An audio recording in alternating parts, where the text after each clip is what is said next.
Start कर दे। YDHC का important numerical ध्यान से सुनना बेटा। क्वेश्चन ये है, एक ही एक्सपेरिमेंट में दो अलग अलग लाइट इस्तेमाल करी गई। अभी हम दो लाइट वाले कर रहे हैं बहुत सारे। पहला इस्तेमाल किया गया 650 नैनोमीटर का और दूसरा इस्तेमाल किया 520 नैनोमीटर। 650 और 520 नैनोमीटर की लाइट इस्तेमाल करी गई, λ1 और λ2 इस्तेमाल किया गया। एक ही सेटअप है पूरा, तो एक ही सेटअप है तो छोटा डी और बड़ा डी सेम है। छोटा डी कितना दे रखा था क्वेश्चन में? 2 mm। सबसे नीचे लिखा है ना, डिस्टेंस बिटवीन द स्लिट कितना? 2 मिलीमीटर है, तो ये हो गया। और बड़ा डी कितना है? 120 सेंटीमीटर। तो सेंटीमीटर को मीटर में बदल लेंगे। अब तो छोटा डी बड़ा डी तो पहचान ले रहे होगे। लैम्डा वेवलेंथ दे रखा है। उसने बोला ऐसा कोई पॉइंट बताओ स्क्रीन पर जहां पर, अच्छा पहला पॉइंट तो आसान है। पहला उसने क्या बोला था? फाइंड दी, क्या पढ़ो? कौन सा bright? Find the distance of third bright fringe. Third bright fringe का गैप बताना सेंटर से। क्या निकालना चाहते हैं? वाई निकालना चाहते हैं। देखो 2-3 बच्चे हैं जो आंख कान खोल के बैठते हैं। बस सेंटर से जो डिस्टेंस होता है उसे क्या कहते हैं? वाई। बीटा किसे कहते हैं? फ्रिंज विड्थ को। तो ये क्या निकालना चाहते हैं? वाई। किसके लिए? ब्राइट के लिए, डार्क के लिए? ब्राइट के लिए। क्या फॉर्मूला लगाएंगे? N lambda D by D. कौन सा ब्राइट फ्रिंज है? तो एन क्या डालेंगे? कर लोगे? पहला आसान है इसका, बाकी तो देखो सब भैया सेंटर से जो गैप होता है उसे वाई कहते हैं। बड़ा डी तो ये होता है स्क्रीन और स्लिट के बीच का गैप। कंफ्यूज मत हो। ये समझ में आया? अच्छा सुनो, तो ये सब कुछ दे रखा, निकाल लोगे ना पहला आंसर। पहला आंसर आसान है इसका। इसका है मेन दूसरा प्रॉब्लम, ये वाला इंपॉर्टेंट है। ये सुनना ध्यान से। सेकंड पार्ट पहला समझ में आ गया तुम्हें? ये सारी वैल्यू दे रखी, बट डालना ये हो जाएगा पहला। अच्छा किसके लिए? दो वेवलेंथ है ना, उन्हें बोला था किसके लिए बोला था? 650। तो ये वाला वेवलेंथ डालना, दूसरा मत डालना। फिर इसने बोला सेकंड पॉइंट में कि ऐसा कोई पॉइंट बताओ स्क्रीन पर जहां पे दोनों के ब्राइट फ्रिंज कोइंसाइड करें। ऐसा कोई पॉइंट कि जो इसका ब्राइट हो सकता है इसका कोई भी ब्राइट हो, हमें नहीं पता कौन सा ब्राइट है। ऐसा कोई ना कोई पॉइंट होगा जहां पे ये वाला भी ब्राइट दे रहा है और वो भी ब्राइट दे रहा है और दोनों एक ही जगह पे आके ब्राइट मिल रहे हैं।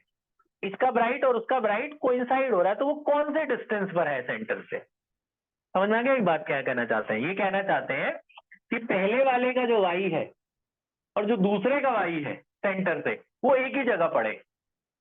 तो हमें नहीं पता ना कौन सा ब्राइट है पहले का, तो ऐसे ले लेते हैं। तो हमें क्या गिवन है कि अगर ऐसे लिखोगे, इफ ब्राइट फ्रिंजेस कोइंसाइड, अगर ब्राइट फ्रिंज कोइंसाइड करेगी, इसका क्या मतलब है?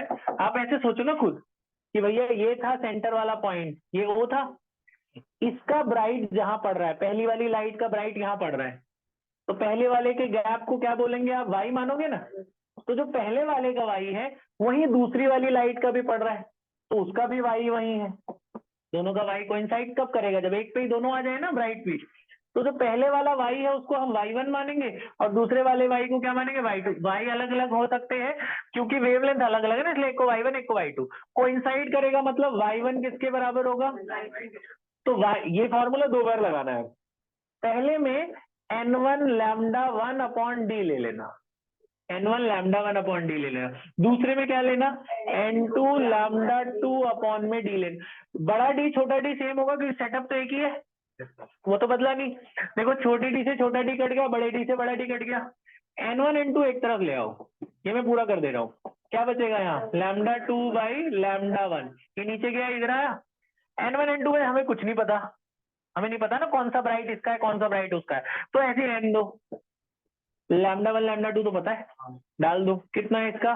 520 नैनोमीटर है, -9। और लैम्डा 1 कितना है? 650 नैनोमीटर। ये कट गए, किससे जाएगा? ये 0 भी कट गया, 13 से जाएगा। 13 4 जा 13 5 जा, तो n1 बाय n2 कितना आ गया? 4/5। बेटा वैसे तो ये रेशियो है, मैंने आपको बताया था एक्सपेरिमेंट जब इन्होंने करा था यंग्स ने, तो उन्होंने क्या बोला? 4-5 फ्रिंज इधर आ रही थी, 4-5 इधर आ रही थी, टोटल 8-10 फ्रिंज आ रही थी। Bright dark bright dark bright dark इधर, ब्राइट डार्क ब्राइट। तो इसे अगर हम कंपेयर करें तो पहले का n1 कितना है 4। वैसे रेशियो देखो 40/50 तो हो नहीं सकती, इतनी सारी फ्रिंजेस तो आई नहीं थी। तो पहले का n1 कितना है 4 और दूसरे का n2 कितना है 5।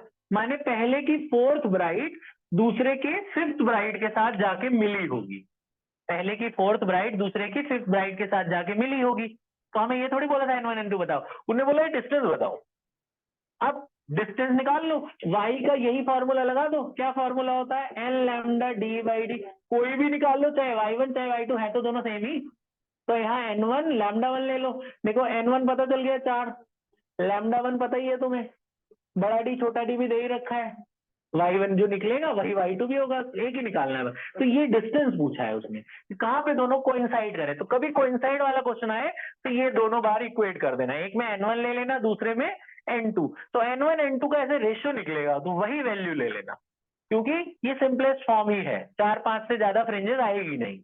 तो बोला था मिनिमम डिस्टेंस, लीस्ट क्या होगा, तो ये होगा minimum distance from the centre screen. बात समझ में क्या करना है, दो बार y निकालना है, दोनों को इक्वेट कर देना, n1 n2 मिल जाएगा।